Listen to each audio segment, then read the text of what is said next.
இந்த வீடியோ வந்துட்டு யாருக்காக அப்படின்னா வந்துட்டு நிறைய பேர் வந்து பர்சனலாக மெசேஜ் பண்ணி வந்து ப்ரோ நான் வந்து லடாக் போகிறோம் வாக்கனிப் போகணும்னு சொல்கிறீங்க. நிறைய பேர் வந்து பைக்கில் போகிறதுக்காண்டி வந்து கேட்டிங்க, எப்படி போனீங்க, மேப் சொல்லுங்கள், அந்த மாதிரி கேட்டிங்க. ஸோ அதில் நிறைய பேர் கேட்டு வந்து ஸ்டேலாம் எப்படி பண்ணீங்கன்னு கேட்டிருந்தீங்க. ஸோ அவங்களுக்காக தான் முக்கியமாக இந்த வீடியோ. ஸோ லடாக் போகணும் ஐடியா இருக்கவங்களும் இந்த வீடியோ பாருங்கள். ஸோ கண்டிப்பாக உங்களுக்கு யூஸ்ஃபுல்லாக இருக்கும். இந்த நிறைய வீடியோஸ் நீங்கள் கண்டிப்பாக போகிறதுக்கு முன்னாடி பார்ப்பீங்க. அதில் மேக்ஸிமம் என்ன சொல்லுவாங்கன்னா வந்து பெட்ரோல் பங்கில் ஸ்டே பண்ணோம் அந்த மாதிரி சொல்லுவாங்க. நான் தப்பு சொல்லலை. நாங்களும் வந்து பெட்ரோல் பங்கில் ஸ்டே பண்ணோம், ஓகேவா. பட் ஆனால் அதை மட்டும் நம்பி மட்டும் போயிடாதீங்க. போகும்போது ஒரு டென்ட் ஏதாச்சும் எடுத்துகிட்டு போங்க. உங்களால் முடிஞ்சோம்னா ரூமில் தங்க முடியும் அப்படின்னா ரூமு இல்லைனா தாபா அந்த மாதிரி வந்து ட்ரை பண்ணுங்கள். நாங்கள் வந்துட்டு அந்த மாதிரி போயிட்டு நிறைய இடத்துல ஸ்டே பண்ண விடலை.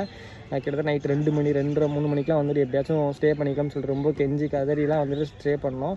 வேறு வழியே இல்லைனா அங்கே இருக்க குளிருக்கு வந்துட்டு என்ன பண்ணுறது அப்படின்ற மாதிரி எங்களுக்கு தெரியல. ஸோ அதனால் வந்து பெட்ரோல் பங்கில் ஸ்டே பண்ணலாம் அப்படின்றது வந்து பண்ண விடுவாங்க. ஒரு சில இடத்துல தான் வந்துட்டு நம்ம அந்த மாதிரி சான்ஸ் இருக்கும்.